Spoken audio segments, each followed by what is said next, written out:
जी, लोग समझते हैं गदर फिल्म की शूटिंग यहाँ हुई थी, तो ऐसे नहीं। वो एक कॉलेज की शूटिंग है, लामा टीनियर की। ये कैंपस की वो मॉक्स है जिसके अंदर हम एक प्रोग्राम और करते हैं जिसको बोलते हैं प्रे, यानी कि welcome back to the new video. Hope करता हूँ सब अच्छे होंगे। अगर आप मेरे को जानते हैं तो ठीक है, वरना इस मैच सब्सक्राइब बटन आप मेरे को जान जाएंगे। तो गाइज, हम लोगों ने लगभग कल रात में 1:30 बजे के आसपास लखनऊ एंटर कर लिया था। अब लखनऊ हम कवर करने जा रहे हैं। लखनऊ की सब जगहें जहाँ जहाँ मैं घूमने जाता हूँ, आप लोगों को वहाँ सब कवर करके आप लोगों को दिखाऊँगा। अच्छे अच्छे शॉर्ट्स डालूंगा उसमें। पूरी वीडियो देखें, यहाँ तक बने रहें। पूरी वीडियो देखकर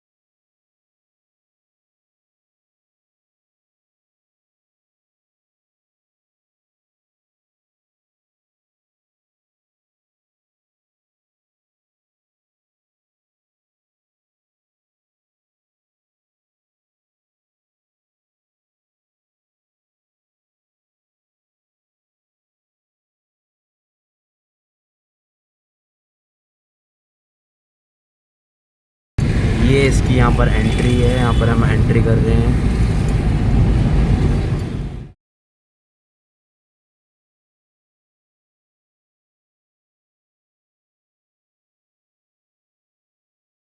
और हम लोग यहाँ पर आ चुके हैं रूमी दरवाज़ा पर। रूमी गेट है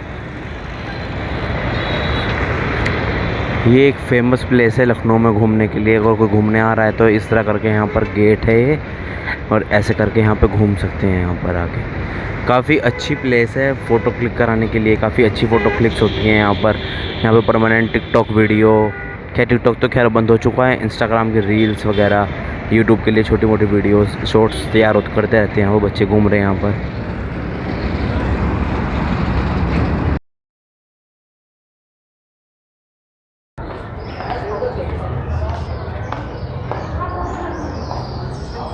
ये है इसकी पूरी एंट्री। यहाँ पर इस तरह करके हम एंटर करते हैं इमामबाड़ा में। यहाँ पर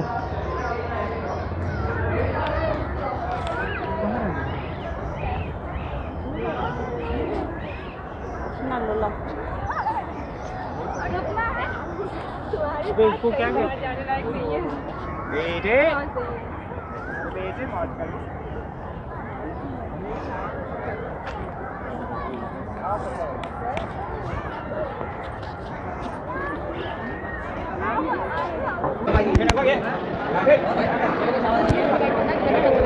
ये है इमामबाड़ा की दरगाह।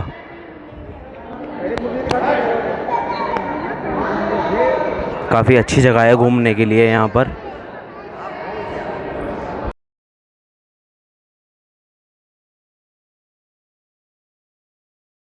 जो इन्हीं ने ये बिल्डिंग बनाई, इतनी बड़ी बिल्डिंग और इतनी खूबसूरती से बनाई, ये इसके अंदर बहुत बड़ी कला है। तो ये इतनी बड़ी बिल्डिंग बनी क्यों कि कोई काम देने के लिए बनाई गई, क्योंकि सूखा अकाल पड़ चुका था। यहाँ के लोग, यहाँ की जनता बेरोजगार हो गई थी, तब उनको काम देने के लिए, उनकी मदद करने के लिए बिल्डिंग बनाई गई, जो 22,000 लोगों ने काम किया और 11 साल पूरी बिल्डिंग को लगे, जिससे ही पूरी बिल्डिंग तैयार करी गई। ये बिल्डिंग बन के तैयार जो हुई वो एक इमामबाड़ा बन के तैयार हुआ है, जिसके अंदर आप आएँ। आज तो ये कि इमामबाड़ा क्या चीज़ है, यही चीज़ आपको बताएं।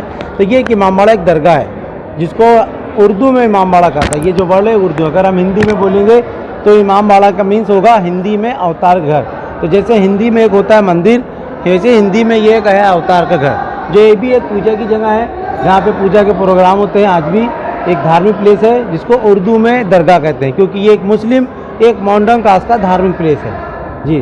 तो मुस्लिम मॉडर्न कास्ट का धार्मिक प्लेस को दरगाह या इमामबाड़ा कहा जाता है, जो आज आप उसी के अंदर है, जो इन्हीं ने बनवाई जी। तो ये है इस बिल्डिंग के अंदर खास बात। आज ये एक इमामबाड़ा दरगाह घूमने के लिए जानी जा रही है। क्यों? क्योंकि इसके अंदर ये रास्ते बने हैं जो दीवारों में है, ऐसे जो आप अंदर जाएंगे कन्फ्यूज होंगे, भूलेंगे, और इसी को कहते हैं भूल भुलिया, जिसमें आपको चलना है जी। तो ये वो एक खास रास्ते हैं और एक खुफिया रास्ते हैं जो इन दीवारों के अंदर बने एक सुरंगों की तरह, के अंदर कोई भी जाएगा उसमें कन्फ्यूज हो जाएगा, भटक गएगा, और इसीलिए इन रास्तों का नाम दिया गया भूल भुलिया, जिसकी वजह से पूरी बिल्डिंग दुनिया में फेमस हुई है एक इमामबाड़ा भूल भुलिया से। यही इस बिल्डिंग का पूरा इतिहास है मेन, जो एक अवध की और एक हिंदुस्तान की और इस शहर लखनऊ की सबसे इतिहास, एक पुरानी बिल्डिंग और एक धार्मिक प्लेस इमामबाड़ा भूल भुलिया करके ये फेमस जाना है। आज बहुत लोग थिंकिंग करते हैं ये कोई नवाब शाह का महल होगा, किला बना हुआ होगा, घर होगा उनका, तो ये कोई भी उनका महल या किला या घर नहीं है। यहाँ नवाब शाह रहते वगैरह नहीं थे। यहाँ पे भी एक पूजा के प्रोग्राम होते हैं धार्मिक, जैसे एक मंदिर में होते हैं। तो ये हम आपको अभी मंदिर का एग्जाम्पल इसलिए दे रहे कि आप समझ सकें। तो अभी धार्मिक प्रोग्राम कौन से होते हैं, कैसे प्रोग्राम किया था, वो सब अभी आपको एक्सप्लेन करेंगे, जो आपको और समझ में आ जाएगा। ठीक है, अभी ये देखिए यहाँ पे क्या है, ये देखिए इस बिल्डिंग का वो चेयर है जिसको हिंदी में अगर हम आपसे कहेंगे सिंहासन, और उर्दू ज़बान में बोलेंगे तो मिंबर रसूल कहेंगे, क्योंकि ये यहाँ के गुरु जी का सिंहासन है जी। तो जो यहाँ के गुरु हैं उनको कहा जाता है मौलाना जी। तो ये उनका बना हुआ ये सिंहासन है जिसको हम उर्दू ज़बान में मिंबर रसूल बोलते हैं, जो सिर्फ वही इस पर बैठ सकते हैं। और जो बैठने के बाद इस पर आज भी वो धार्मिक स्पेज, एक धार्मिक कथा आज भी देते हैं, आज के टाइम पे भी होती है हर फ्राइडे के दिन। और एक प्रोग्राम शुरू होता है कब, जिसको कहते हैं मुहर्रम, उस दिन भी। तो ये यहाँ के गुरु का सिंहासन है, यानी कि मिंबर रसूल। आ जाइए, देखिए जिसका आकार है पूरा एक प्लेट का। ये एक प्लेट है चीनी की, जो एक चीनी की प्लेट का डिनर होता था जब नवासा का समय होता था। तो उस समय कोई लोहे के या आयरन के या स्टील की प्लेटें नहीं, अगर प्लेटों का या बर्तन का इस्तेमाल होता तो एक मिट्टी के प्लेटें या बर्तन होते थे। इसलिए डिनर के टाइम पे जो एक प्लेट नवासा की यूज़ होती थी वो एक चीनी की, एक क्रैक प्लेट। तो ये उसी का एक डिज़ाइन है जो आप देख के समझ सकें, क्योंकि ये डिज़ाइन के अंदर ऐसी खासियत थी, अगर नवाज साहब के खाने में कोई भी पॉइजन मिला देता तो फ़ौरन उनकी प्लेट में पता चल जाता कि उनके खाने में पॉइजन है। ये थी उनकी प्लेट की खासियत। तो ये थी वो चीनी प्लेट की कलाकारी। ये कैसे होता है, क्योंकि जो डिज़ाइन आप जो देख रहे हैं, ये डिज़ाइन ही इस प्लेट के अंदर ऐसी कलाकारी इसमें था जो प्लेट के में कलर को बदल के ये बता सकता था कि उनके खाने में पॉइजन है कि नहीं है। ये थी वो प्लेट की कलाकारी, जो वो प्लेट सेम ऐसी गोल और पूरी सेम डिज़ाइन से बनी हुई थी। ठीक है, ये उसी प्लेट का सेम आकार एक डिज़ाइन है जो आप पूरे छत पे देख सकते हैं। तो इस वजह से इस हॉल को चीनी हॉल बोलते हैं, जो पूरी छत एक चीनी प्लेट की आकार में बनी है। बल्कि ये हॉल कोई डिनर रूम नहीं है, ये ना समझिएगा, बट डिज़ाइन की बात मैं कर रहा हूँ, जिसको अगर हम उर्दू में कहेंगे नक्काशी।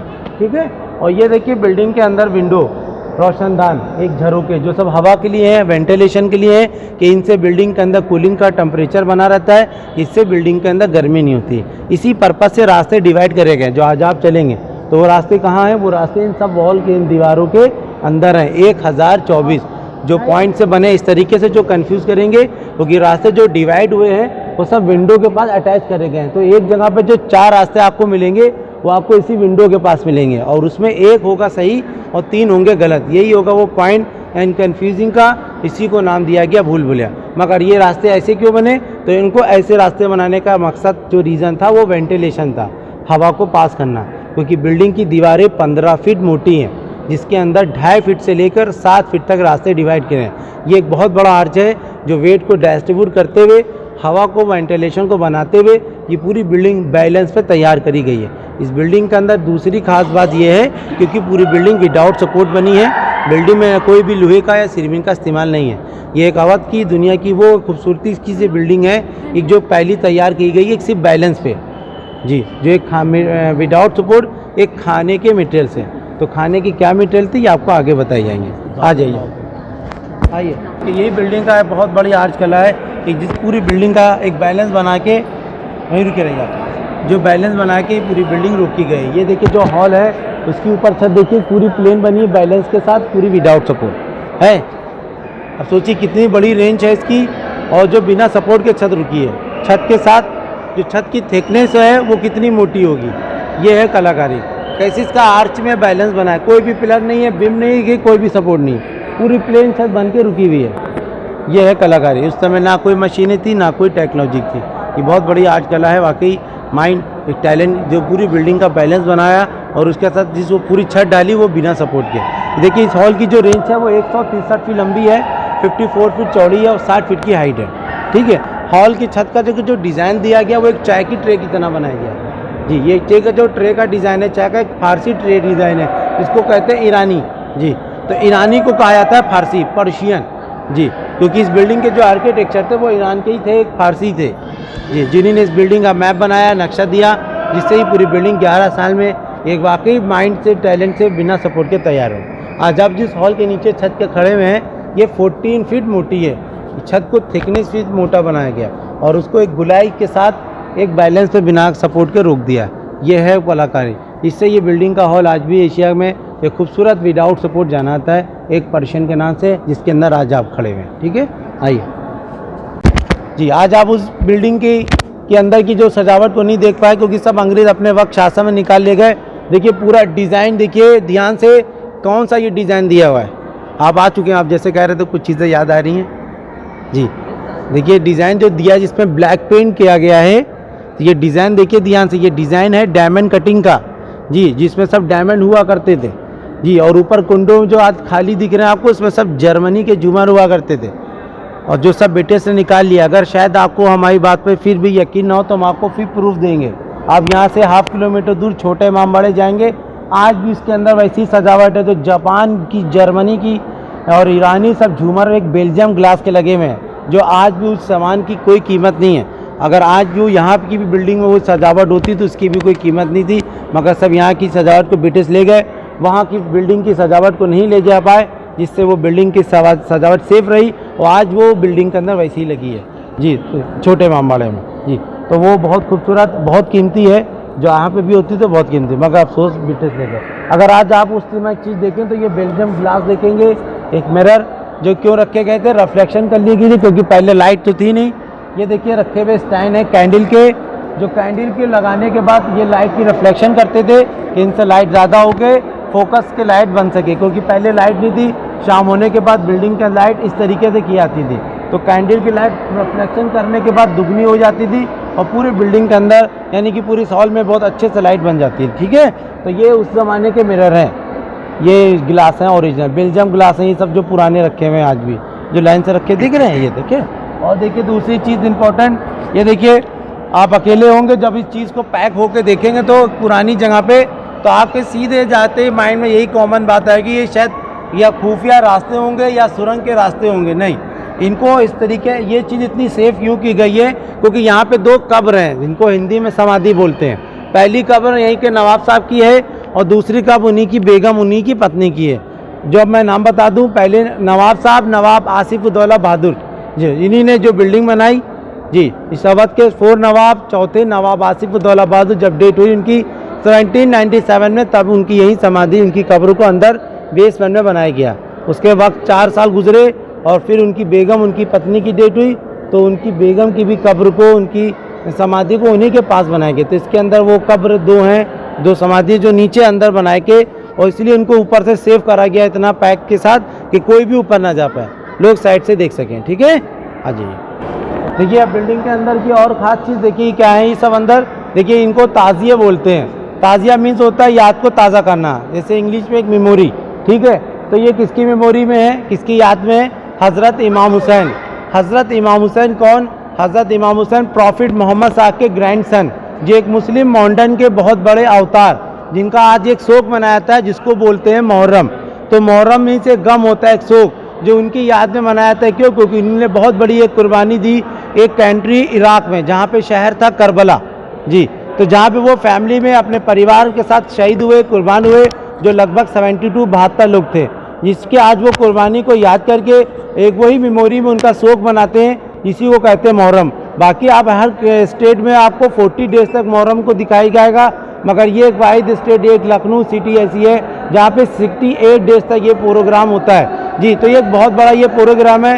ये प्रोग्राम कोई सेलिब्रेट या कोई फेस्टिवल नहीं है, ये एक अवतार की याद में बहुत बड़ा शोक है, जो हम उनको याद में हर साल हम बनाते हैं। तो जैसे एक मंदिर का स्ट्रक्चर भगवान की याद में बना है, तो आज आप जो इस स्ट्रक्चर में बिल्डिंग में खड़े हैं वो एक दरगाह का स्ट्रक्चर है, जो हज़रत इमाम हुसैन की याद में बना हुआ है। इसी को हम उर्दू में बोलते हैं इमामबाड़ा, जिस हिंदी का मतलब हुआ अवतार का घर। तो आज हम अपने हज़रत अवतार के, इमाम हुसैन के अवतार के घर के अंदर हैं, जिनकी हम पूजा करते हैं, जिसको हम अगर उर्दू में कहेंगे ज़ियारत करना, और आप हिंदी में ट्रांसलेट करेंगे तो वो हो जाएगी पूजा करना। और उनका हम वो शोक मनाते हैं, जिसी को कहते हैं मुहर्रम, बताते हैं। और ये उन्हीं की मेमोरी में रखे हुए ताज़िए, जिसी को बोलते हैं ताज़िया, एक उर्दू वर्ड जिस हिंदी का मतलब होता है याद को ताज़ा करना। इसलिए हम जब मुहर्रम शुरू करते हैं तो ये ताज़िया उन्हीं की याद में उठाते भी हैं, और उठाने बाद इसकी भी हम समाधि बनाते थे, कब्र बना देते हैं, और फिर न्यू उसको नया बना के फिर रख देते हैं, फिर नया दूसरे मुहर्रम के लिए। ठीक है, तो ये सब लाइन से रखे हुए ताज़िए हैं। ये एक कागज़ का है जो आप सामने देख रहे हैं, मगर और सब वो लकड़ी के जो हमेशा रखे रहते हैं। तो अब आती रही इनका क्वेश्चन आगे, जो छोटा इमामबाड़ा है और बड़ा इमामबाड़ा में डिफरेंट ये है कि ये एक बड़ा कैंपस है, ये एक बड़ा इमामबाड़ा है, वो एक छोटा कैंपस है, एक छोटा इमामबाड़ा, बट दरगाह ये भी है और दरगाह वो भी है। ठीक है, आ जाइए।